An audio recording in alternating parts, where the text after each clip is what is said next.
தமிழ் மன்னர்கள் வந்து பார்த்திங்கன்னா அவர்களுக்குள்ள ஒரு கூட்டமைப்பு வச்சுருந்துருக்காங்க. இதை நான் சொல்கிறதுலாம் கிமு 2ஆம் நூற்றாண்டில் உள்ள கல்வெட்டு, அத்திகும்பா கல்வெட்டு, காரவேலன் கல்வெட்டுலேயும் அந்த தகவல் இருக்குது. இவர்களுக்குள்ள சண்டை, போர் இதெல்லாம் நடந்துக்கிட்டு தான் இருக்குது. இருந்தாலும் வட இந்தியாவிலேருந்து வேறு யாரும் இங்கே வந்து உள்ளார பூந்துடக்கூடாது அப்படிங்கிறதுல வந்து அவங்க ரொம்ப கவனமாக இருந்தாங்கல்ல. இதை நம்ம ஏற்கனவே வீடியோவில் பார்த்துட்டோம்.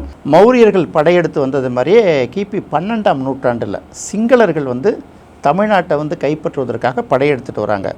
மௌரியர்களை பொறுத்த வரைக்கும் தமிழ்நாட்டுக்குள்ளார என்ட்ரி ஆகிறதுக்கு முன்னாடியே வந்து படைகள் வந்து கடுமையாக போராடுது. ஆனால் சிங்களர்களோட நிலவரம் என்னென்னா, பாண்டிய நாட்டை முழுக்க முழுக்க அவங்க தங்களோட கட்டுப்பாட்டில் கொண்டு வந்துட்டாங்க. அடுத்தது வந்து சோழ நாட்டையும் தன்னுடைய கட்டுப்பாட்டில் கொண்டு வந்துட்டாங்கன்னா, தமிழகம் முழுவதும் பார்த்திங்கன்னா சிங்களர்களோட கட்டுப்பாட்டுக்கு வந்து இன்னை வரைக்கும் அடிமையாக இருக்கிறது கூட ஒரு வாய்ப்பு உருவாகிருக்குல்ல. இதை வந்து கடுமையாக எதிர்த்து போராடி தடுத்து நிறுத்தவர்கள் யாருன்னா சோழ மன்னனுக்கு தான் அந்த ஒரு பெருமை உண்டு. 1160ஆம் ஆண்டுகளில் நடந்த இந்த போருங்கிறது வந்து தமிழக வரலாற்றில் வந்து ஒரு மறக்க முடியாத போர். சோழ மன்னன் அப்படிங்கிறத விட சோழ மன்னனுக்கு அன்று தளபதியாக இருந்த பெருமான் நம்பி பல்லவராயனோட சாகசம் இருக்குல்ல, இது ஒரு மிகப்பெரிய சாகசம். இது வந்து ரொம்ப மறக்க முடியாத ஒரு போர்.